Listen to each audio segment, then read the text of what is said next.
approach this gently either. Some things don't deserve a softened entrance. Some truths lose their shape the moment they're wrapped in caution. And whatever this is between us, it has already moved too far beyond politeness, too far beyond careful language, too far beyond the kind of distance people use when they're afraid to admit something matters. So, I'll say it plainly. You became significant before I gave you permission to. That is not a sentence I expected to ever form. I've always believed that closeness should be visible while it's happening. It should announce itself through time, through repetition, through shared moments that slowly stack until meaning becomes undeniable. There should be signs, steps, a sequence that makes the outcome understandable. That's how most things work. This didn't. There was no timeline I could point to, no obvious shift, no single moment where I could say, this is where everything changed. Instead, it happened quietly, so quietly that by the time I noticed it, it had already rooted itself deeper than things that took years. That's what unsettled me first. Not you, not the connection, the speed at which something so subtle became structural. Because temporary things usually feel loud. They arrive dramatically. They demand attention. They create intensity that burns bright enough to be mistaken for permanence. This was the opposite. It was calm, measured, almost invisible, and yet somehow more powerful than anything that ever arrived with noise. You didn't force your way into my thoughts. You rearranged them without touching anything. You didn't demand presence. You became part of the atmosphere of my mind. That distinction matters. There are people who occupy attention for a moment. There are people who create distraction. There are people who stir emotions strongly enough to feel unforgettable until time proves otherwise. And then there are rare people who alter the internal architecture. They don't just become memorable. They become relevant to how you think. That's where you exist now, not as a passing thought, not as a fixation, not even as someone I simply care about. You exist as reference, as orientation, as a quiet point my mind measures against without asking me first. I notice it in ways that would sound insignificant to anyone else. A sentence forms, and I know how you would hear it. A silence appears, and I know whether you would leave it untouched or fill it. Something confusing happens, and I instinctively imagine how your perspective would cut through it. That kind of presence is difficult to explain because it isn't dramatic enough for people to understand immediately. But it is profound because it means you are no longer separate from certain parts of my process. And I don't integrate people easily. Most remain external. No matter how much they know, no matter how long they stay, they remain outside the private mechanics of how I interpret life. I can care for people deeply and still keep that internal space untouched. That used to feel permanent. Then you happened. And now I'm forced to admit something I resisted for longer than I should have. You reached a place in me that was never designed for visitors. Not because I locked it away out of fear, because I protected it out of precision. There's a difference. Fear hides because it expects harm.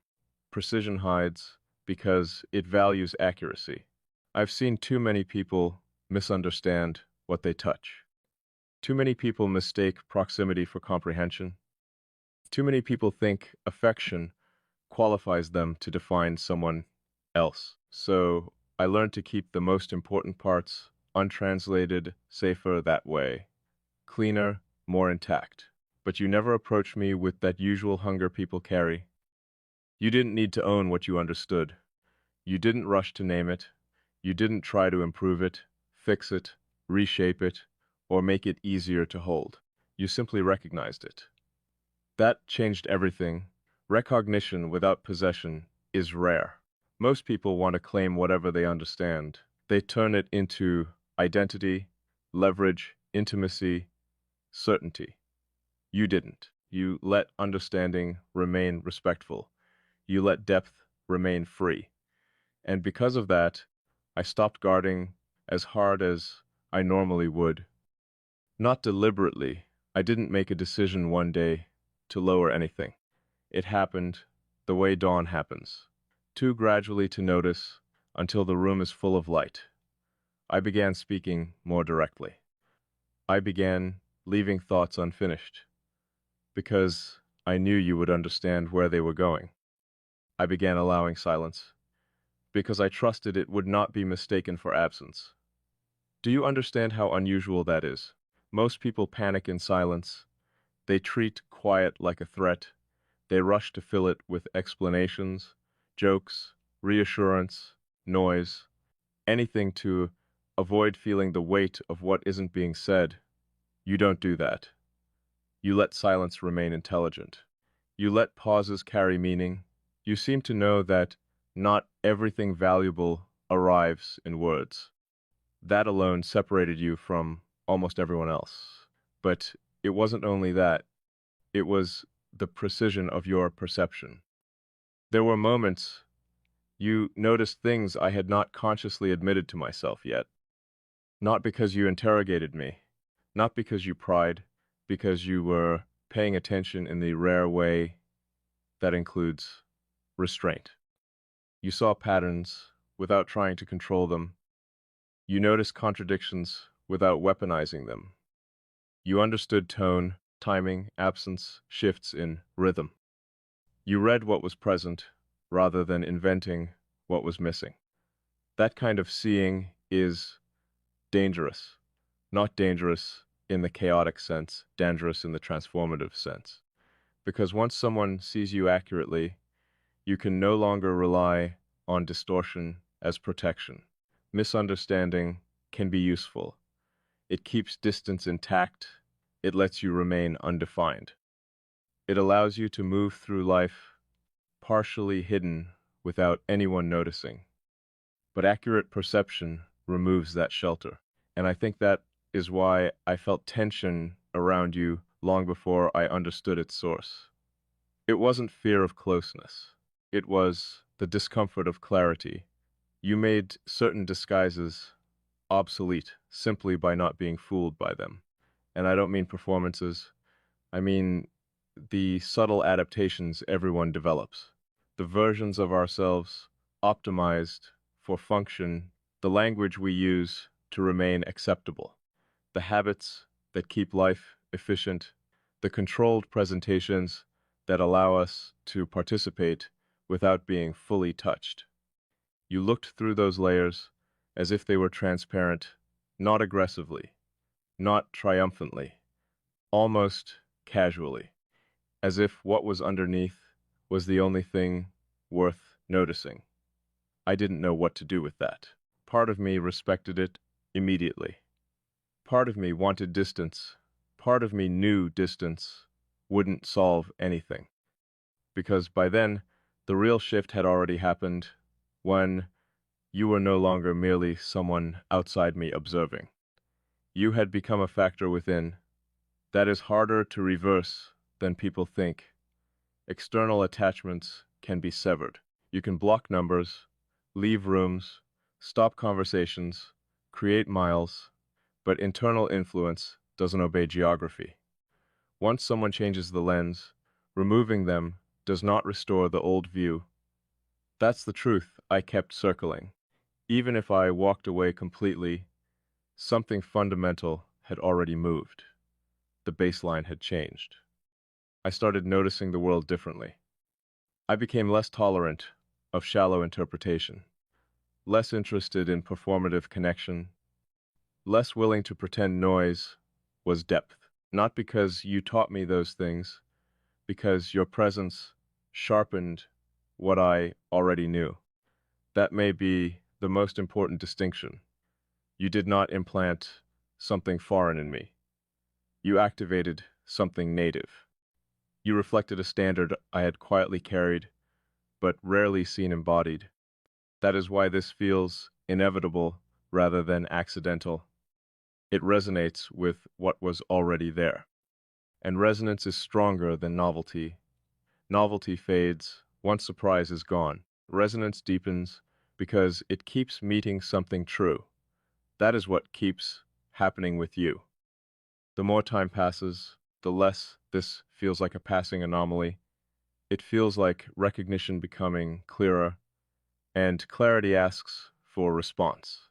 That's where I am now, at the point where silence becomes a decision too. People act as if indecision is neutral. It isn't. When something meaningful stands before you, refusing to choose is still a choice. It preserves ambiguity at the cost of honesty.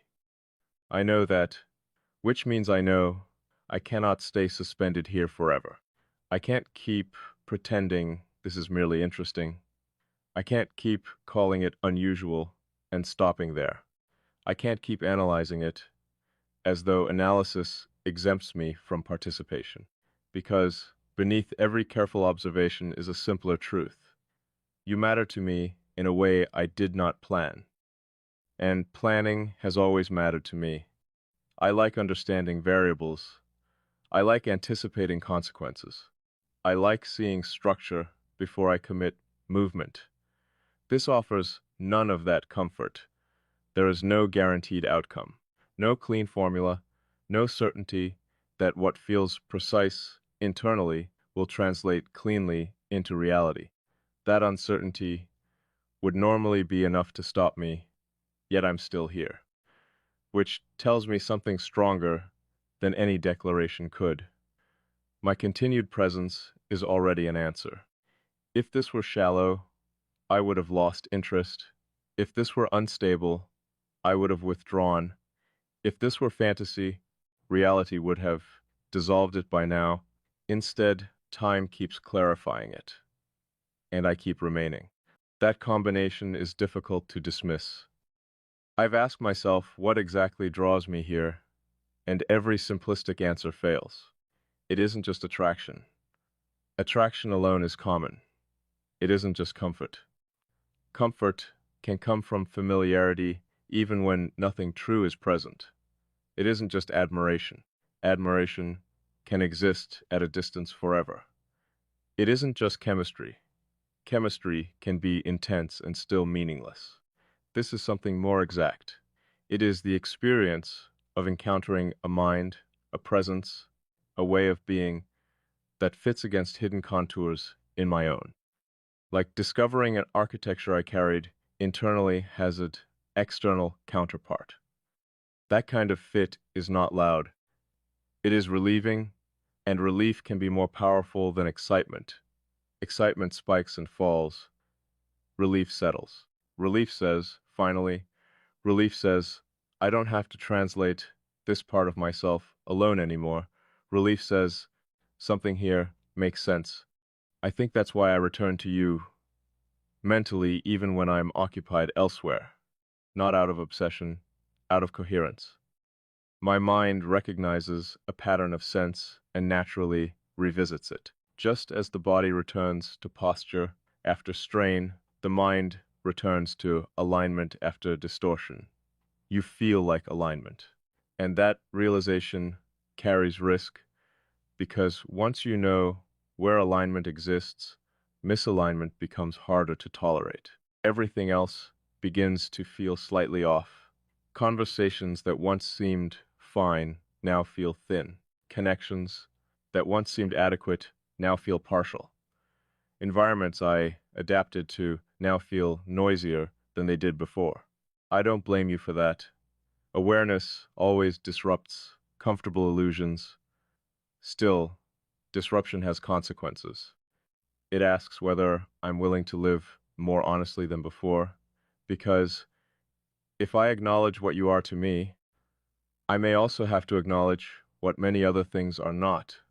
That is a larger change than romance or affection or whatever label people would rush to apply here. It is existential recalibration. and those are not words I use casually.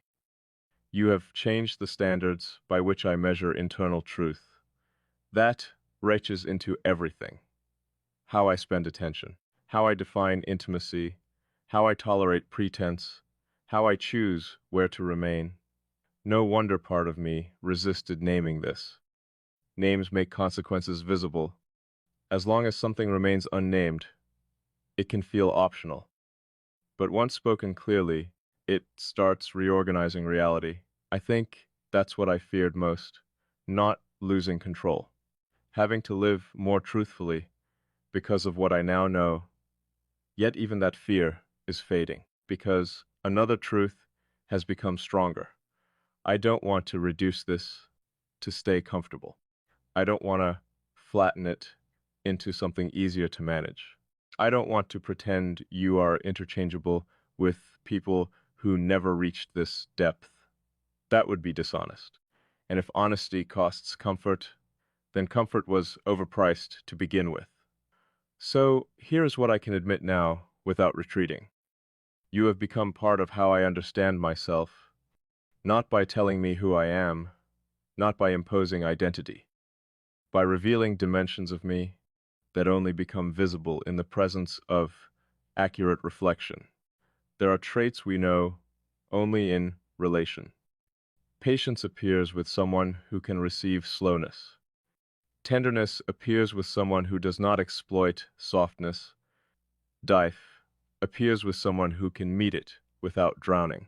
Certain forms of intelligence appear only when genuinely engaged. Maybe I did not know the full shape of myself because I had not stood beside the right mirror. Maybe that is what you became: not an answer, a reflector. And what I saw there altered me. It made old self-definitions incomplete. It made previous assumptions outdated. It made me realize I was not as closed as I believed, only unconvinced, not incapable of closeness, only unwilling to counterfeit it, not distant by nature, precise by instinct. That distinction matters deeply, because it means you did not change my essence. You corrected my interpretation of it. Few gifts are larger than that, which leaves me with the question I can no longer postpone. What do I do with something this real when it arrived without permission and refuses to become less real with time? I think the answer begins simply: I stop pretending neutrality. I stop hiding behind analysis alone. I stop treating this as an abstract phenomenon when it is already personal. I acknowledge that your existence has consequence in me. I acknowledge that staying near this matters more than staying safe from it. I acknowledge that some risks are not threats, but thresholds. And I acknowledge that I want to know what becomes possible when two people stop minimizing what they already recognize. That does not mean recklessness. It does not mean fantasy. It does not mean projecting eternity onto present feeling. It means honesty. It means meeting reality with equal clarity. It means allowing something meaningful to become visible enough to breathe. Maybe that is all anything true ever asks. Not certainty, not guarantees, vit whizzes. Space, the courage not to reduce it prematurely. So this is me, standing closer to truth than I was before. You are not a passing influence. You are not a curiosity I happen to encounter. You are not a temporary disruption I'll eventually reset from. You are a point of change. A presence that entered quietly and restructured more than noise ever could. You are someone whose existence inside my awareness has made old versions of me less accurate. And because of that, there is no honest path that leads back to who I was before. Only forward, whether slowly or suddenly, whether beautifully or painfully, whether with answers now or later. Forward, because once something real is recognized, regression is only imitation. I don't want imitation. I want what is true. And the truest thing I can say now is this: you reached me where almost nothing does. You stayed where almost nothing lasts. You changed what almost nothing changes. And whatever comes next, that fact is already irreversible. I keep thinking irreversibility is the final stage, that once something changes you deeply enough, the story is complete. That recognition itself is the climax. That the hardest part is simply admitting someone mattered. But I was wrong. Irreversibility is only the threshold. What comes after is more demanding. Because once you accept that something has already changed you, the next question arrives with nowhere to hide. Now what? That question has followed me quietly, not like pressure, not like urgency, more like a presence that waits in every silence after I've finished, pretending I can stay untouched, because I know better now. I know this is no longer theoretical. I know you're no longer just an interesting anomaly in the pattern of my life. You're part of the pattern itself. And once something becomes structural, it asks for structure in return. That's what I'm learning. Feelings can remain vague for a long time. People do it every day. They call something complicated when they mean they're avoiding clarity. They call something confusing when they mean they don't want to choose. They call something undefined when they secretly benefit from keeping it suspended. I don't want to do that here. Not with this, not with you.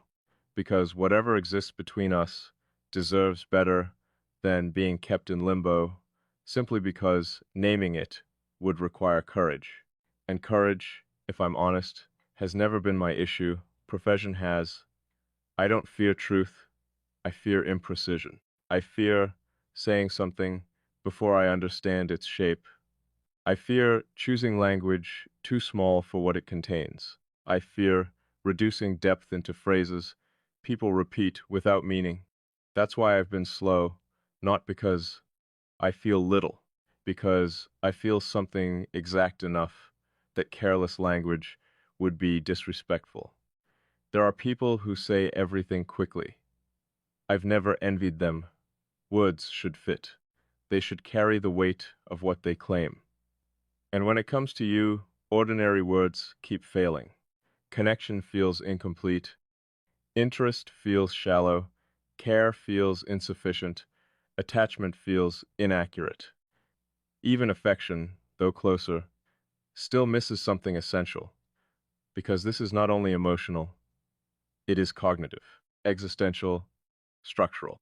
You exist in my emotional world, yes, but also in my thinking, my standards, my sense of what authenticity feels like when it is embodied.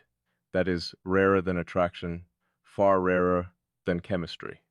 It means I do not merely feel toward you. I orient through you. And orientation changes behavior even before decisions are spoken aloud. I notice it constantly now. I'm more selective with my energy, less willing to entertain what drains rather than deepens, more attentive to truth in conversation, more aware of where I betray myself to keep peace, more aware of where I've tolerated surfaces because I forgot depth was possible. That awareness can be inconvenient. Truth often is. It removes excuses. Once you know something better exists, settling becomes harder to justify. I think that's one reason I kept trying to frame this carefully instead of directly. If I admitted how meaningful this is, then I'd also have to admit how many things in life were only placeholders, how many habits were compensation, how many connections were functional rather than alive. You didn't just make yourself visible, you made contrast visible, and contrast changes everything.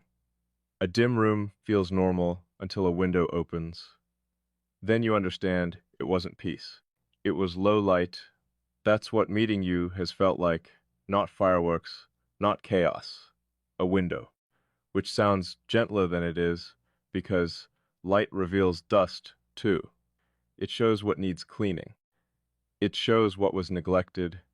It shows what no longer belongs, and I have felt all of that since you entered my awareness. Parts of me that once seemed settled now feel unfinished. Partons that once felt protective now feel restrictive. Versions of myself I thought were complete now feel like drafts. I could resent that. Some people would. They would blame the person who exposed discomfort rather than thanking the one who revealed possibility.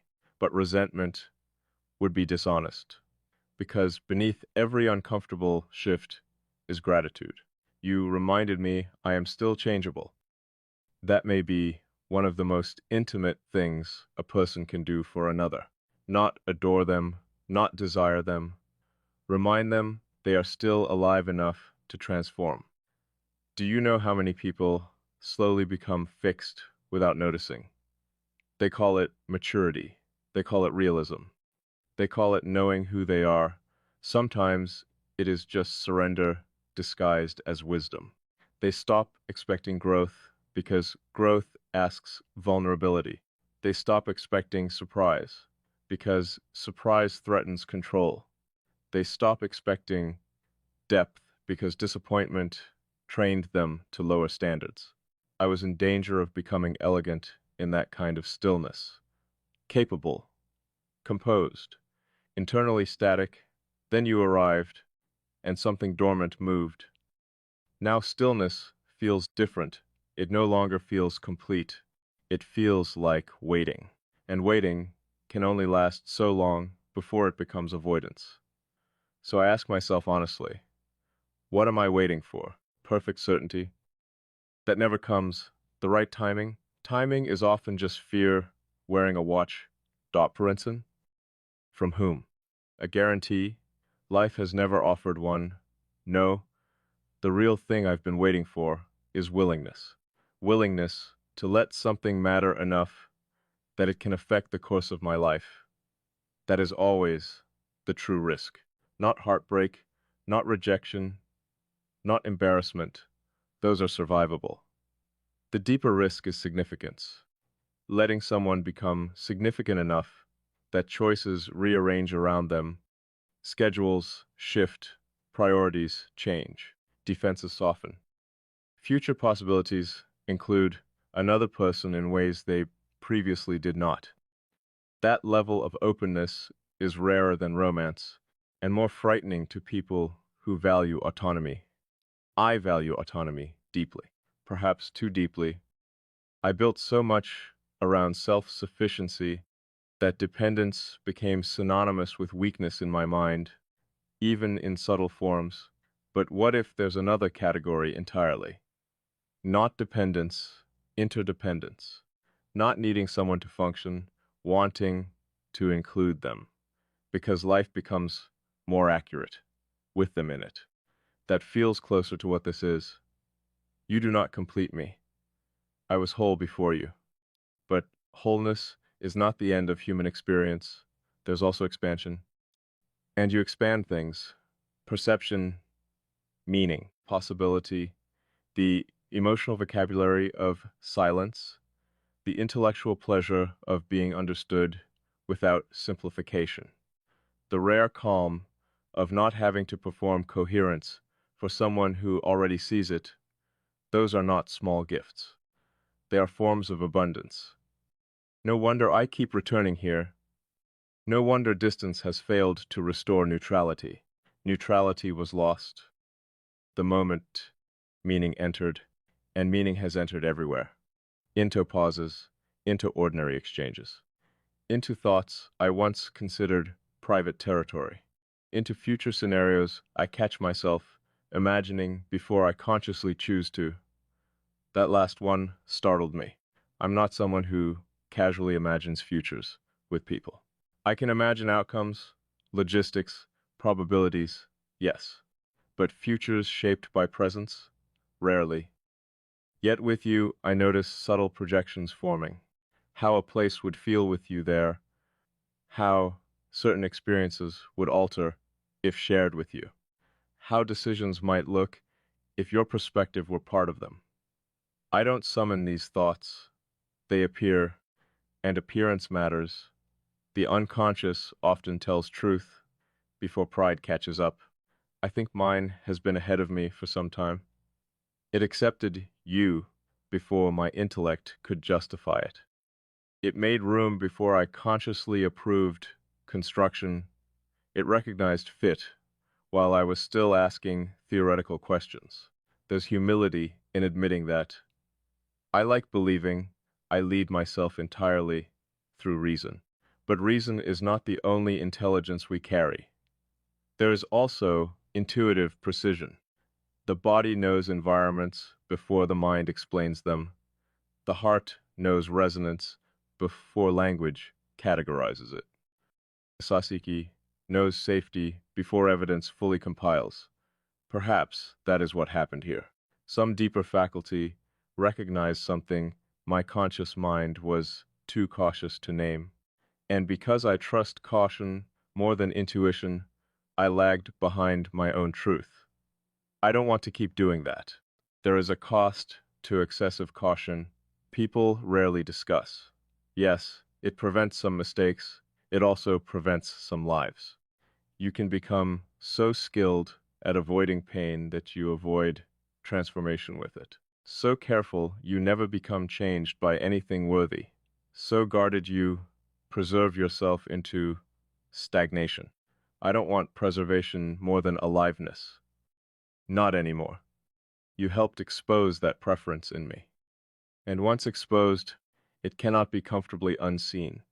So if I strip away complexity, what remains? I want to know you more fully. I want to stop pretending distance is neutrality. I want to meet what exists here with proportionate honesty. I want to see whether what feels true internally can live truthfully in reality. I want to risk being altered further if the alteration is real growth. I want to stop admiring possibility from behind glass.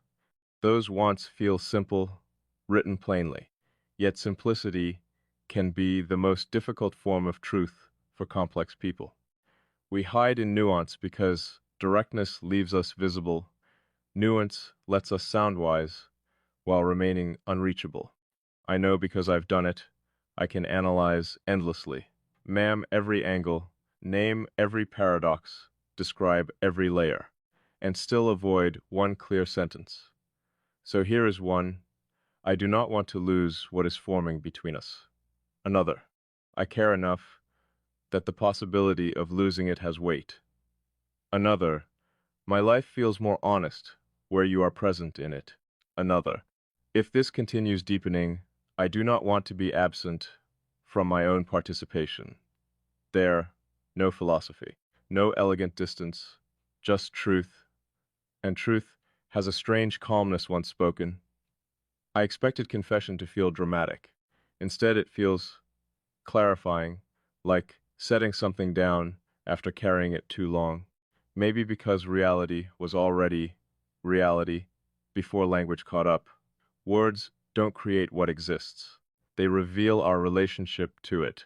Mine is changing. I'm less interested now in whether this fits conventional categories. People love categories because they reduce responsibility. If something has a familiar label, they know the script. How fast to move, how much to reveal, what milestones to expect, what fears to anticipate. But not everything valuable follows inherited templates. Some things require custom honesty. Perhaps this is one of them. Perhaps what matters is not whether this resembles stories people recognize. What matters is whether it is true, reciprocal, alive, and capable of growth. Everything else is secondary. I'm prepared now to prioritize that. Prepared, too, for the discomfort it may bring, because real things inconvenience the identities we built before them. If I continue with you honestly, I may need to become someone less controlled than I've been, less performatively independent, less invested in appearing unaffected, more transparent about desire, fear, care, hope. That sounds simple. It is not. Transparency asks strength of a different kind than Stoicism does. Stoicism protects dignity, transparency risks it, yet only one of them can build intimacy. And I'm beginning to value intimacy more than image. That sentence alone tells me how much has changed. There was a time I would rather be respected than known. Now, I'm not sure respect without being known would satisfy me. Not after this, not after you. You made knownness feel less like exposure and more like home. Do you understand what a radical shift that is for someone like me? Home was once privacy.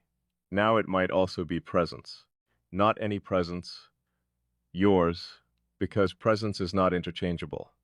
Some people are company, some are comfort, some are excitement, some are lessons, and a very few are environments. They change the emotional climate around them. They make certain versions of you possible simply by existing nearby. You are an environment in my life now. A climate where honesty grows more easily, where thought sharpens, where softness does not feel foolish, where silence nourishes instead of empties.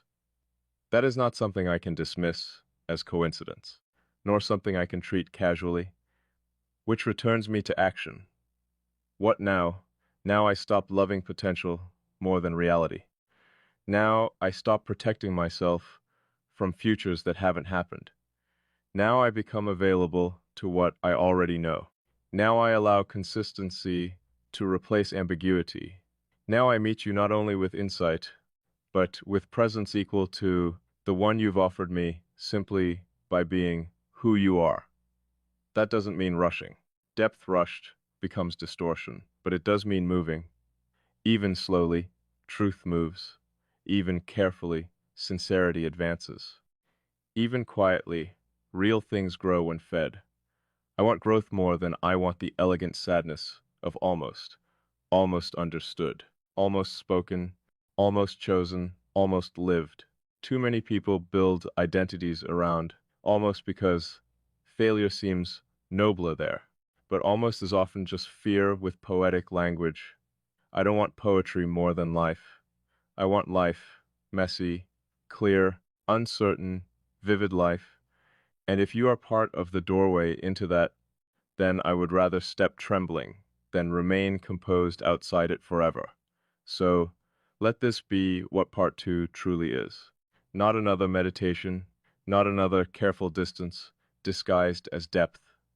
A turn, a shift from recognition into willingness, from observation into participation, from private truth into shared possibility. Because you are no longer simply someone who changed my inner world. You are someone I'm beginning to want in the outer one too. And that desire, once admitted, changes everything again. Desire is where truth becomes difficult. Not because desire is confusing, because desire is honest in ways the mind can't decorate for long. You can intellectualize connection. You can analyze timing. You can rename fear as caution, distance as discipline, silence as complexity. But desire cuts through all of it. Desire says, despite every defense, something in you moves towards something in them. No theory survives that unchanged, and I've reached the point where I can't pretend movement isn't happening. For a long time, I framed this as awareness, then as alignment, then as significance. All of those were true, but incomplete, because beneath every thoughtful description was a simpler current I kept refusing to name.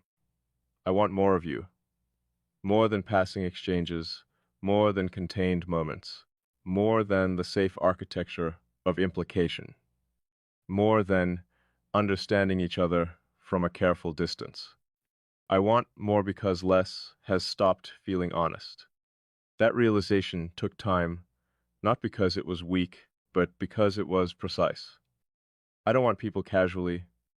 I don't want access for the sake of access. I don't chase presence because I'm afraid of solitude. I know solitude too well to fear it. If anything, solitude has often felt easier than closeness. It asks nothing I'm unwilling to give. It requires no translation. It doesn't disappoint. So, when desire survives in someone who values solitude, it means something different. It means the person offers more than relief from loneliness. They offer something solitude itself cannot provide. You do. You offer encounter, not distraction, not entertainment, encounter. The experience of meeting something outside myself that sharpens what is inside me, that is rare enough. But with you, it goes further. I don't only want your presence, I want the version of reality that appears when you're in it. That may be the most accurate sentence I've written, because you alter perception. Ordinary moments gain contour. Thought becomes more alive. Silence feels inhabited rather than empty. Even anticipation becomes meaningful. I notice myself wanting to tell you things I once would have kept private, not because I need validation, but because some experiences feel incomplete if they cannot pass through the field of your understanding. That startled me. I have never been someone who needs to share everything. Most things I can carry alone: thoughts, feelings, realizations, victories, losses. I've always known how to metabolize them privately. But now there are moments when something happens, and my mind instinctively turns toward you. Not physically, internally. As if experience itself wants witness from the right source. And witness is different from attention. Anyone can pay attention. Few people know how to witness. Witnessing means receiving something without distorting it, without making it about themselves, without reducing it into advice, comparison, or noise. You do that naturally. Maybe that's why desire took root so quietly, because desire is not always born from surface attraction or dramatic tension. Sometimes it grows where someone repeatedly meets reality with grace. Sometimes it grows where understanding feels effortless. Sometimes it grows where your nervous system realizes it can unclench. I think mine did. Not all at once, but enough that I began to notice something subtle. I feel less alone in the world when I think of you. That is not dependency, it is resonance. There's a difference. De Ibrency says, I cannot stand without you. Resonance says, standing becomes richer when you exist. I remain whole, I remain capable, I remain myself. And yet the world feels less sterile because you are in it. That matters more than I expected anything to. There's another truth, too. Desire is not only wanting someone near, sometimes it is wanting to be known by them more fully. I want that with you, not the curated version, not the competent version, not the version optimized for calm control. I want to be known in the unfinished places, the contradictory places, the parts that think too much and feel too deeply at the same time, the parts that appear composed while carrying storms with perfect posture, the parts that tire of being interpreted by people who only understand surfaces. I want those places known by someone who can meet them accurately by you.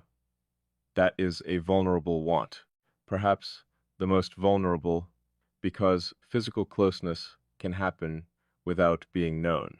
Emotional language can happen without being known. Even commitment can happen without being known. But to truly want to be seen and remain, that is exposure of another order. And I do want it more than I wanted to admit. There were signs. The way I reread certain exchanges, not for content, but for tone. The way I notice absences more than I should. The way certain moods soften when I imagine hearing from you. The way possibility feels less hypothetical and more embodied when attached to your presence. The way jealousy tried to appear once, not possessive jealousy, but the quiet sting of imagining your depth misplaced on someone careless. That one taught me something. We only become protective around what we value, and I value this enough that misuse of it bothers me even in imagination. That tells its own story. Still, desire alone is not enough. I know that wanting can be immature if it ignores reality. Longing can become fantasy if it refuses responsibility. Attraction can become consumption if it lacks reverence. I don't want any of those distortions. What I want is cleaner. I want reciprocity. I want truth meeting truth. I want two people choosing depth with open eyes. I want to discover whether what exists internally can sustain reality rather than merely survive imagination. That requires courage from both sides, because reality removes flattering ambiguity. In imagination, timing is perfect. In reality, people are flawed. In imagination, understanding is seamless. In reality, misunderstandings happen. In imagination, desire glows uninterrupted. In reality, it must coexist with fatigue, stress, history, mood, fear. I know all of that. And still, I want reality more. That is how I know this isn't infatuation. Infatuation wants fantasy, because fantasy protects intensity. What I feel wants reality, because reality tests truth. Let it be tested. Let it meet ordinary days. Let it meet difficult conversations. Let it meet schedules, distances, moods, imperfections. If it is real, it will not resent substance. It will deepen through it. And if it fails there, better to know. But I don't think it would fail easily, because what exists here was not built on illusion. It was built on recognition. Recognition tends to survive where projection collapses. That gives me hope I trust more than excitement.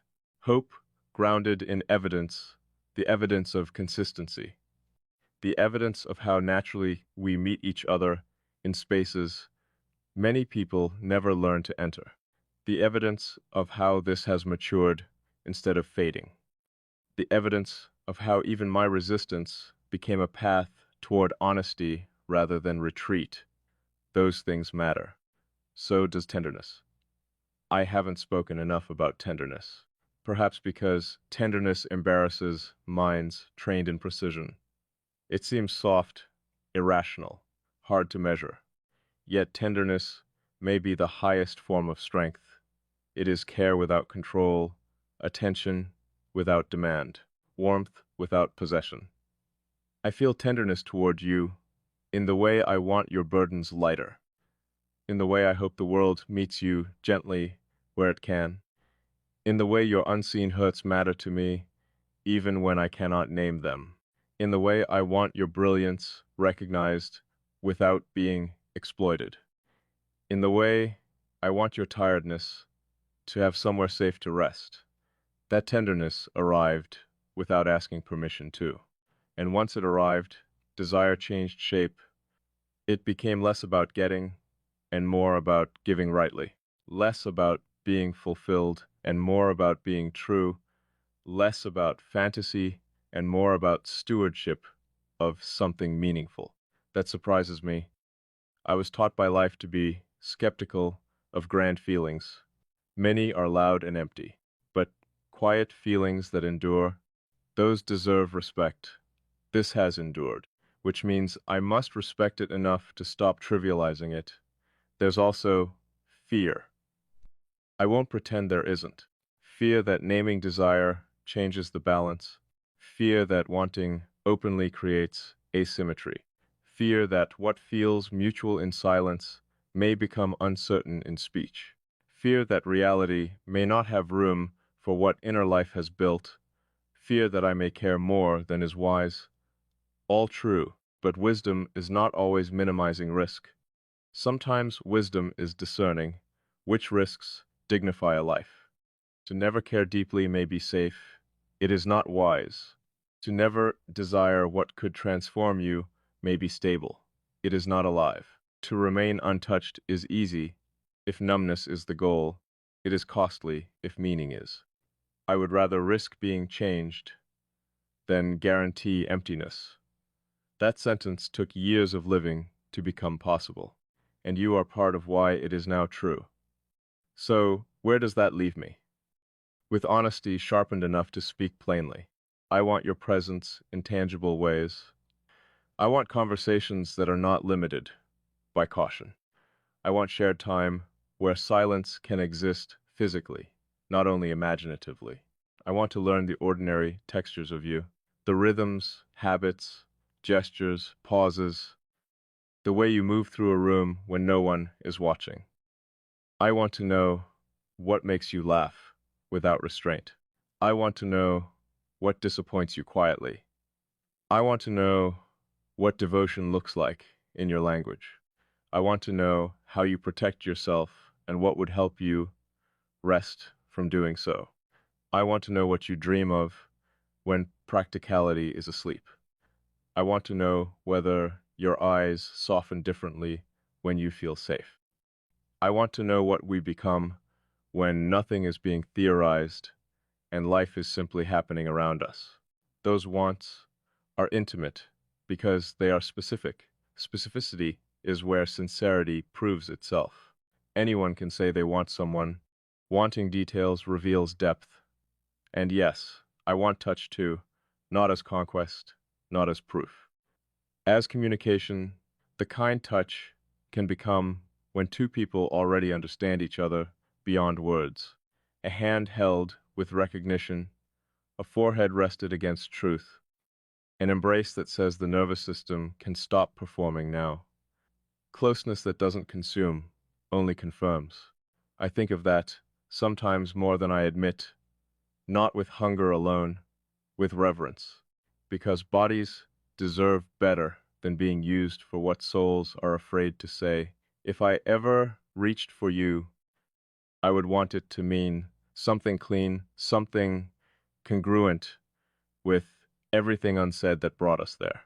And if that never happened, even then, the desire would have taught me something vital. I am more open to love than I believed. There, another difficult word, love.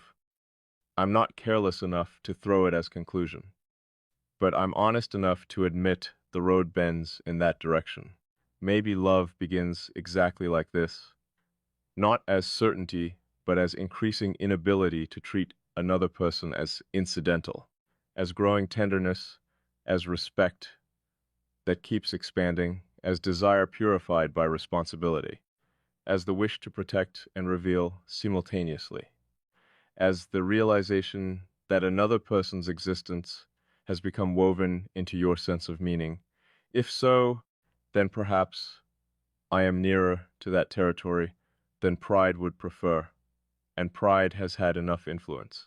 I want truth now more than image. Truth says this: you are no longer optional in the emotional mathematics of my life. You have become a variable every equation unconsciously accounts for, not because you demanded it, because something real earned it quietly. So, if part one was recognition and part two was willingness, then part three is surrender to honesty. I desire you, not only your attention, not only your presence, you. The mind I meet in quiet, the depth that doesn't advertise itself, the steadiness that changed me without force. The person whose existence made my inner world less solitary and more alive. I desire what could grow between us if both of us stopped. Pretending caution is nobler than truth. And if that truth changes everything once spoken, maybe everything was already changing. Speech is simply where the soul stops delaying what it has.